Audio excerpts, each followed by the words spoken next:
Hello everybody, this is Wishbone8121 and welcome to Wishcraft. Just to catch you up, I did a couple things. I broke one of my infinite smelting XP banks. I broke it on purpose because the one on the right had a little bit less XP than the one on the left. Also, they were both normal furnaces, so I replaced the one on the right that had less experience. I replaced it with a smoker. So eventually, probably in maybe a month or so, well, it'll probably take about maybe nine nights of AFKing for this smelter to have more XP than my furnace here.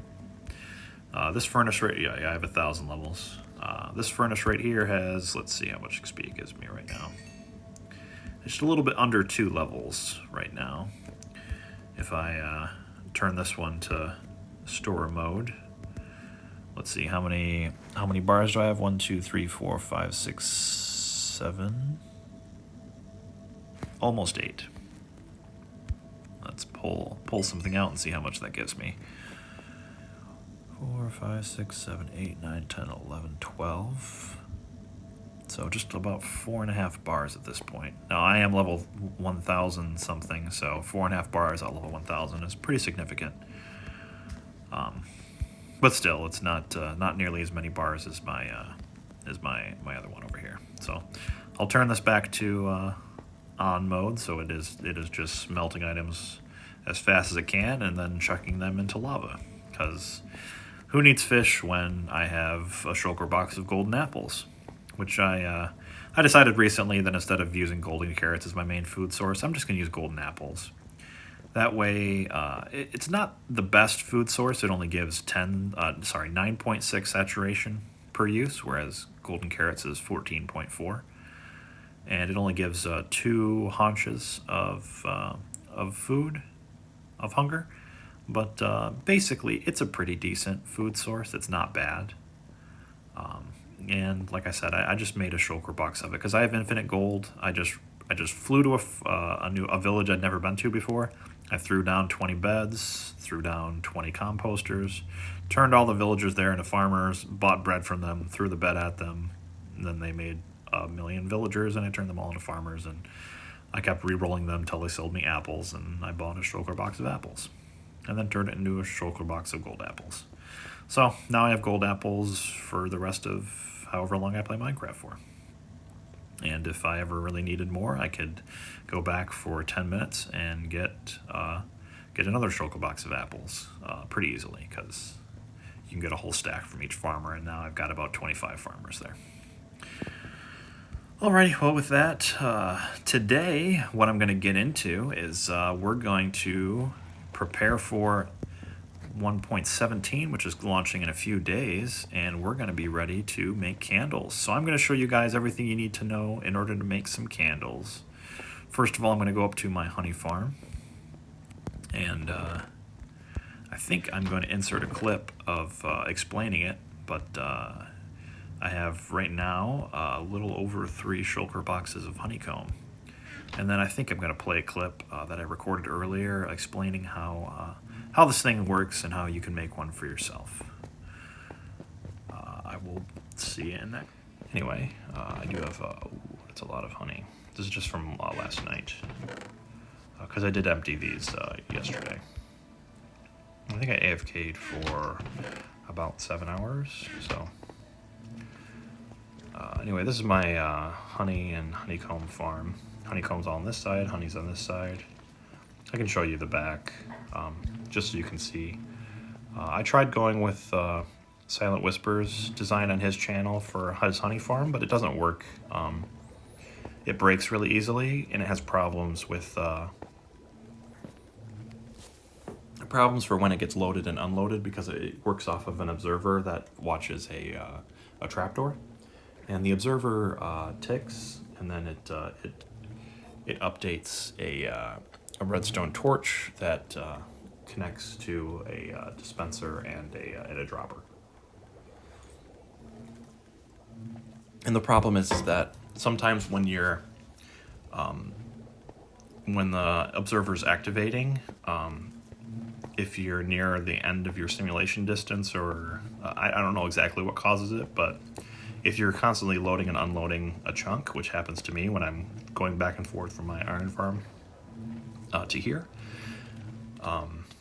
that system will not function because the dispenser doesn't see the observer observe, and then the observer fires, and then the dispenser does not fire, and then it doesn't work anymore. And then you have to literally go through every single dispenser and pull out. It's just a nightmare. You have to pull out like the bottles in there, and it's a big nightmare. So this system is better. This is what I use for the honeycomb. It works just great. Now for the comparators, directly on the other side of this block is the actual bee's nest, or I don't know what they're, bee's nest or whatever it's called, the ones you craft. I don't remember. But when the comparator reads the bee's nest, it gives a stronger and stronger signal based off of how full the bee's nest is. And then when the bee's nest is completely full, it sends a signal strength of 1, 2, 3, 4, 5. Must be 6 actually, because that one just fired. Okay, must be 6. So basically, you want 1, 2, 3, 4, or maybe it's 5. Yeah, 5. Yeah, signal strength of 5. 5 redstone dust, and then so when the bee's nest is actually full, this repeater will fire because the signal can reach it. So that's how this stuff works. And then what I have mine into is mine is going into a block, and then the block is touching the piston. So a redstone repeater hard powers a block. So when a repeater powers this block, every block touching it will get soft powered, which includes the piston. Soft power piston will push the redstone block down, and the redstone block soft powers everything touching it, and that includes this dispenser. So the dispenser gets soft powered and it will fire. That's how this thing works. And the reason why this works better than an observer-based system is because the piston has a delay, and the dispenser never fails to notice that the red block pushes down and touches it, because the piston has a similar delay to the dispenser. So there's never this problem where you get a observer really fast ticking, and then you leave this simulation distance, and then the dispenser never fires. That doesn't happen because the piston works at about the same speed as the dispenser. At least I think that's why it works, but it doesn't break. So, and then for this side, I went pretty crazy. You don't need to go as crazy as I did, but yeah. Basically, I put just 1,000,000 bottles in all these. And if you have like infinite bottles, which I do, because I use a sand duper. If you have infinite bottles, then you can just do this. You can do the same thing as I did over there. What's up, guys? Here I am at my piglin bartering farm with my 12 times hopper speed temporary storage. Which I made a video on earlier. It's my Wither Skeleton Farm Piglin Bartering Farm combo, where the Wither Skeleton Farm AFK spot is close enough to this that once I fill up all these double chests with items from the bartering farm, I can AFK at my Wither Skeleton Farm while this 4-speed item sorter works. So, yep, and this is the best way to get string in the game, hands down, because not only do you get more string than you could ever want or need or use, but you also get tons of other cool stuff, and most importantly being quartz and infinite blackstone. And well, these are pretty important as well. So there you go. I got my 4 shulker boxes of string here, and basically only used 1/4 of my storage in here of all the string I have. So, and I still have like I don't know, maybe 7,000 or 8,000 gold blocks here right now that I could use. Let me see how many gold blocks I have. That's 3,600. Okay, only a little over 3,000 or so. Maybe 4,000 gold blocks for, actually, are these full? Yeah, they're full. Okay, so, yep, I could AFK here quite a while and turn this thing on and make tons and tons of stuff, but I'm not going to because I have enough quartz and obviously I have enough string. So what I might take too is I might grab a few soul speed books here while we're at it. Alrighty, perfect. And I will cut back. Alrighty, now that we're back, we've got our honeycomb here, and we brought our shulker boxes of string. So there we go. We got string, we got honeycomb, and there's only one other thing you need for candles, and that would be dyes. So I'm going to show you guys how to make a very quick tutorial on how to make every single dye in the game, and it's actually much simpler than you think. You just need a few farms. One of them's a bone meal farm, so the best bone meal farm. Well, that one's really good. You could just use the infinite bamboo smelter, which also works as a bone meal farm. If we look at it, yeah, it's got almost 2 double chests of bamboo, or sorry, 2 double chests of bone meal, and there's already a bunch of bone blocks in there because it's been going ham. And like I told you guys, this thing backs itself up first, so this whole system is completely backed up with bone meal, and this one too should be backed up to here. Yep, so that one's full. So all this is full bone meal, so that way if I ever pull anything out of if I pull any of this bamboo out, it automatically turns itself on until it is full again, and I can have infinite bamboo. There's a ton of scaffolding. I just made this a couple days ago because I could. That way, I could see how fast this thing goes. But anyway, what was I thinking? I need to go back upstairs. I want to show you guys how to make, actually, you know what? There is one type of dye that's over here. I have a farm for brown dye right here behind this wall. I never use it because I don't really like brown stuff that much, but I wanted to have some brown dye. So basically you need cocoa beans for this. You need cocoa beans and jungle wood, and I will show you how this thing works. Let's see, I've not used this in so long. Is this an on-off switch or does it just work with observers? Well, let's find out. Okay, yeah, it just works with observers. I think this is Silent Whisper's design. So basically you just keep mashing the screen to place more and more cocoa beans, and then these dispensers will grow them. And then basically you will have more at the end than when you started with. Because every time it fully grows, which it doesn't, I don't click fast enough. If I had like an auto-clicking script or like worked on a computer, that would be great and it would work just fine. But yeah, you see, I just made like 30 or so.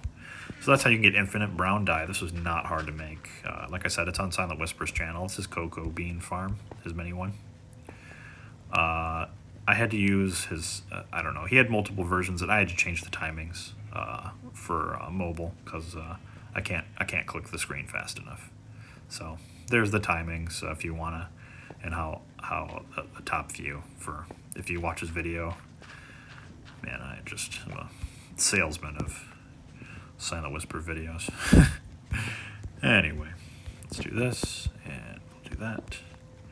And I don't know where this block came from, but I guess I'll hold on to it for now.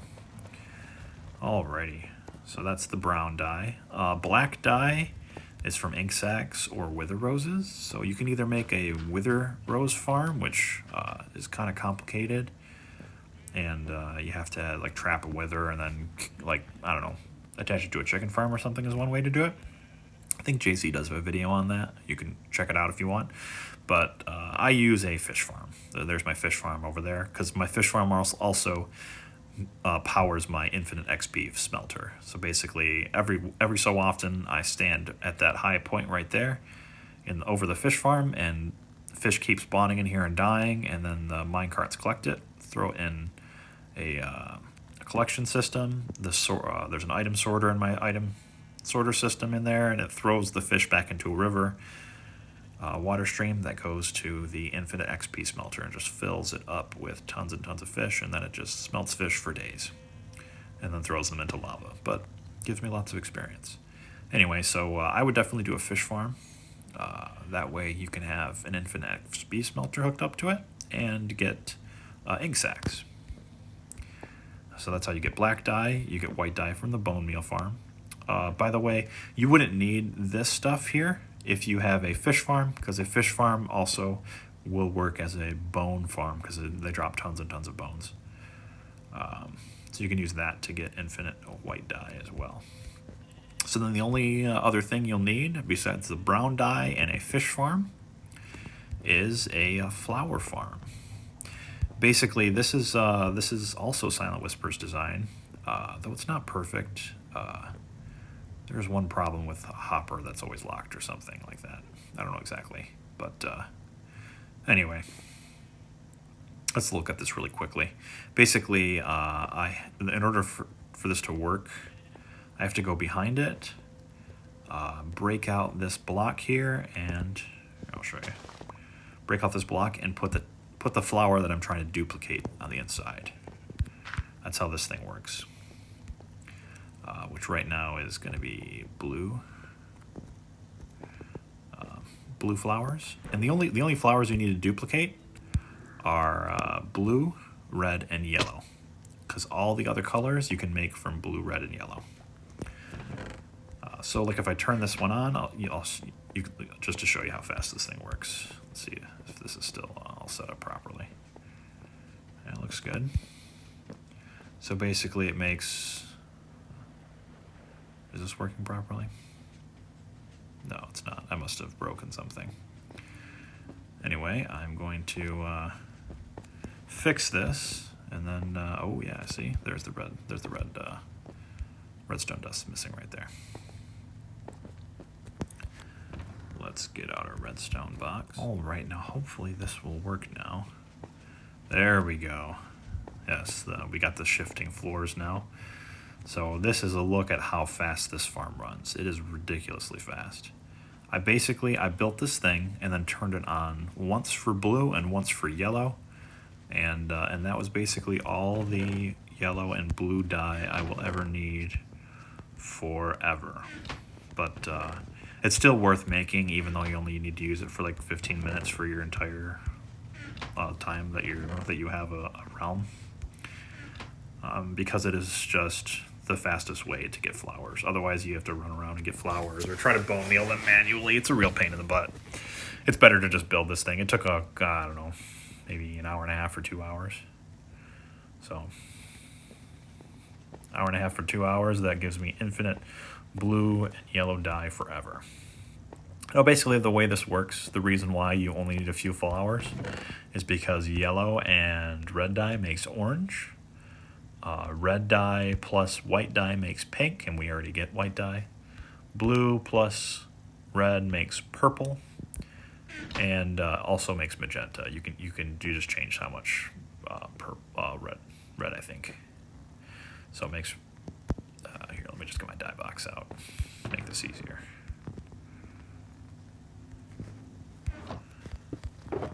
Okay. So red and yellow dye, which you make from red and yellow flowers, makes orange. Green dye you need a cactus farm for, so you need to smelt cactuses to make the green dye. So your primary colors are green, red, blue, and yellow, which these red, blue, and yellow you get from flowers, which you can use this flower farm for, or you get your red ones from an iron farm. Orange you can make from red and yellow. Cyan you can make from blue and green. Light blue you make from blue and white. Purple you make from red and blue. Magenta you also make from red and blue. Pink you can make from purple, which we already make, and white. Brown you have to have the cocoa bean farm.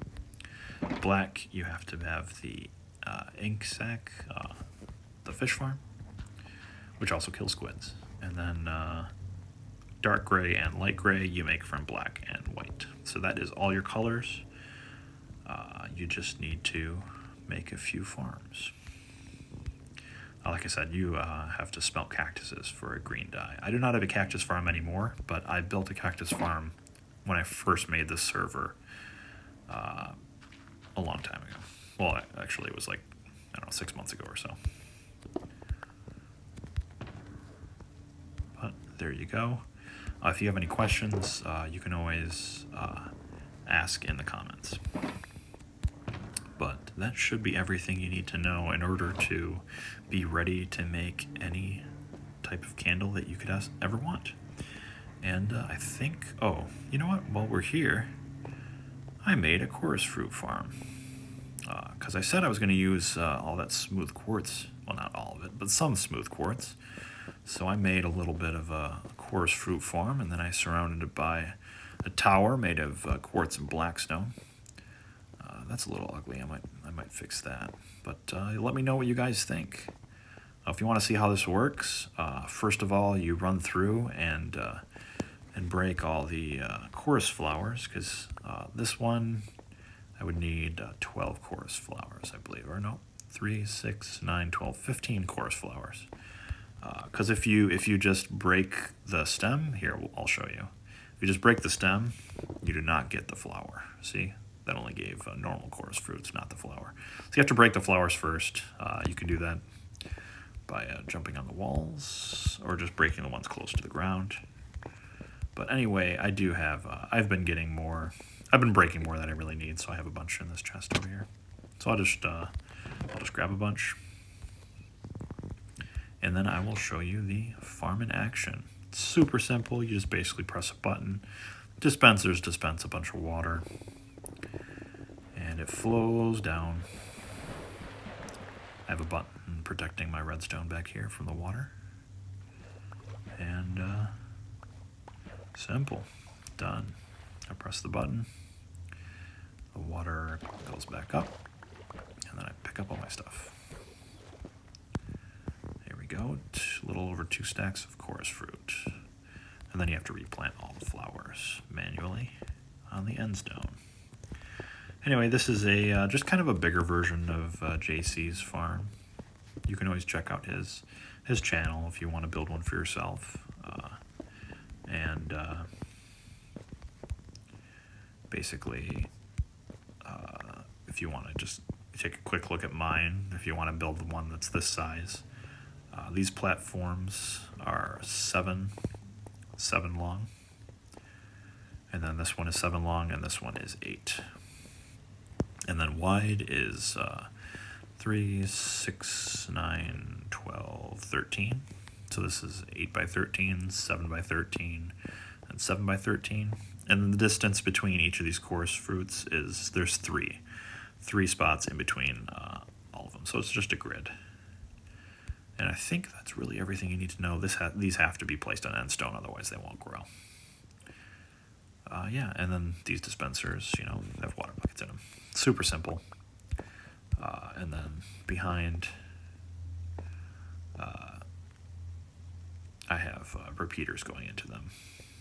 Otherwise, I think the redstone dust has to be on top of them. I don't know exactly how the redstone works with these.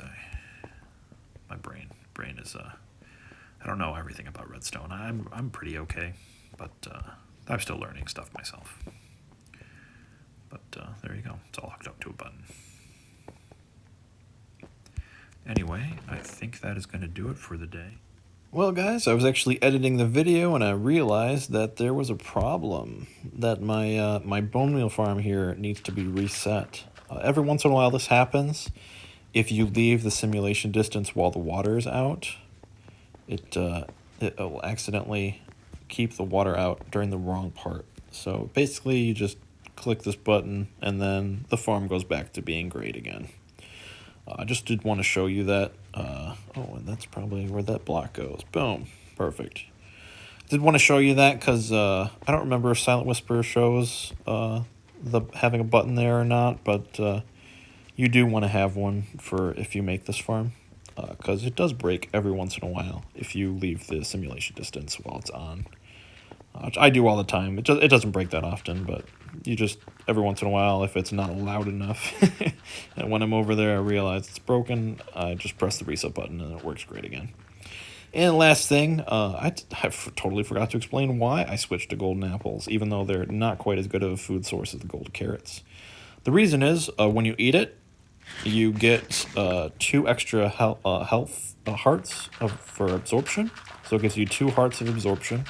And then it also gives you regeneration 2, the buff, long enough, just for a few seconds, but it's long enough to give you 4 hearts. So basically, if anything really crazy ever happens, you accidentally fall into lava, or a bunch of mobs attack you all at once, or just something really bad happens, you can just, since I'm always going to have golden apples in my hotbar now, it's another way for me to prevent myself from dying. So I'll just eat a golden apple and everything will be great. Alright guys, I think that's everything. You have a nice day. I will see ya.